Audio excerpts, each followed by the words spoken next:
Keď si do rúk zoberiete známu značku a chcete urobiť remake, môže to znamenať len dve veci.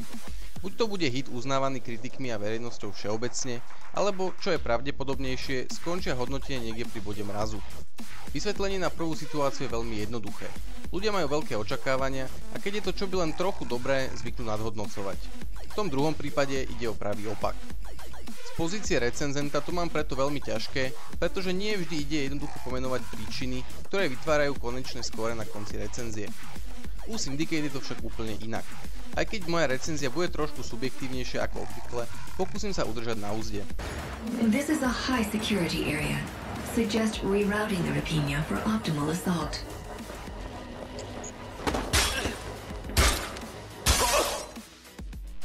Skrátke by sa dal Syndicate vystihnúť ako klasický príklad rýchlo kvaseného titulu, ktorý okrem známej značky neobsahuje žiadne známky kvality. Hre chýba aj samotný koncept, pretože som do prvej polovice hry nevedel, či sa jedná o tzv. Inteligentnú strieľačku a la Bioshock či Deus Ex, alebo cyberpunkového Serious Sama. Pokiaľ si všimnete, tieto dva typy FPS-iek sa myslím až na pohľad z prvej osoby v ničom nepodobajú, no Syndicate tento status vyvracia. Po prejdení takmer celej hry ešte furt netuším. Byť šéfom štúdia, hlavného herného dizajnera preplieskam a vyhodím. Oh, thank God. Can you help us? So many. What are you doing? He was Eurocorp security. Are you kidding me? He gave everything for this company, man. Aby sme sa ale dostali k jadru, spomeniem hlavné piliere celej hry. To, prečo som najviac dúfal, že sa hra bude podobať na Deus Ex, je okrem podobného backgroundu aj systém levelovania. Nejedná sa pravda, že o RPG, avšak určité prvky sa v hre nachádzajú.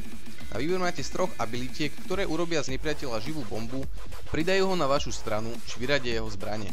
Okrem nich máte na výber aj elektronické videnie a la Matrix, ktorý vám okrem videnia za steny ponúkne aj vyššiu palebnú silu a obranu. Hneď ako zabijete prvého bossa a vyberiete z jeho mozgu čip, sa vám otvorí okno s možnosťami kúpy jedného perku.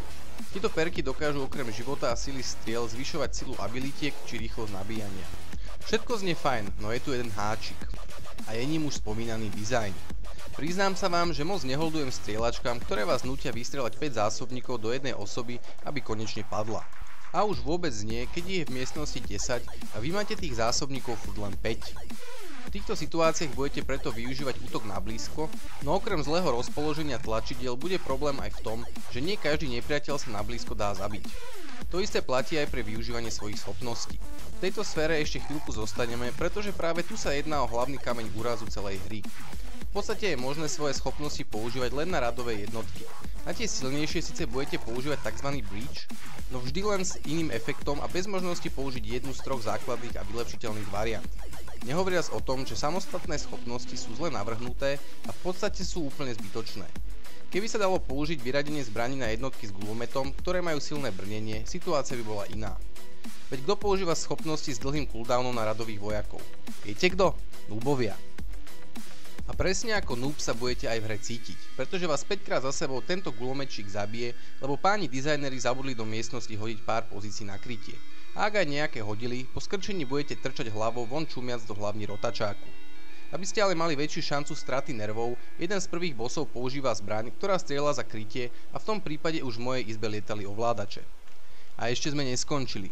Hra sa chváli unikátnym zážitkom, ktorý sme predtým ešte nezažili. Nový koncept by mal vyzdvihnúť túto hru nad ostatné priemerné strieľačky. Nová mechanika v očiach konzumenta znamená frustráciu a tá sa dá vyriešiť jednoduchým tutoriálom a intuitívnym ovládaním.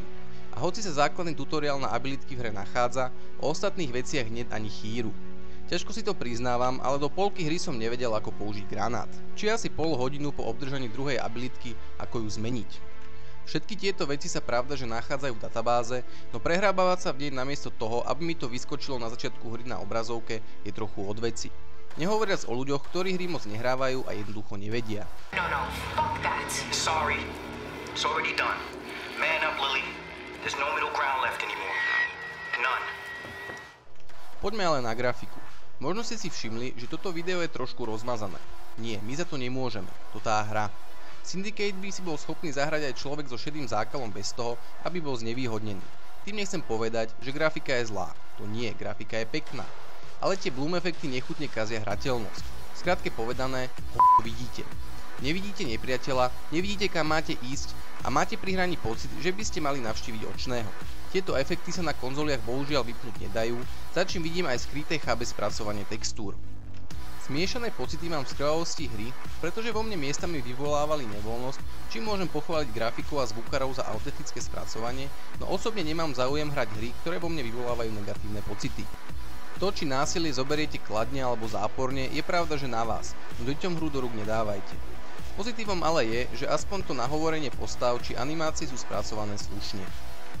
Syndicate taktiež obsahuje kooperačný multiplayer, avšak našej redakcii sa nepodarilo vyskúšať aj tento mód. Co-op multiplayer ponúka hranie až 4 hráčov po internete na niekoľkatých mapách, ktoré tvoria samostatnú kampaň. Vylepšovanie zbraní a perkov je už u dnešných online strieľačiek samozrejmosťou a Syndicate nie je výnimkou. Dovolujem si však odhadnúť, že Co-op by mohol zachrániť titul pred záhubou. Po konečnom negatívnom výleve už asi tušíte, že Syndicate nie je tým prvým príkladom spomínaný na začiatku. Aspoň pre mňa nie. Hra, hoci je vizuálne a marketingovo na vysokej úrovni, v ostatných parametroch však hra zaostáva na úrovni hier z obdobia jeho predchodcu. Zlý koridorový level design, zlé herné mechaniky, absencia základných tutoriálov či zmixovanie nezmixovateľných prísad. To, čo však najviac škodí celej hre, je nechutný pocit frustrácie, ktorý vás sprevádza celou kampaňou. Pokiaľ teda nie ste milovníkom sadomaso, rozmyslite si, či stojí za vyskúšanie.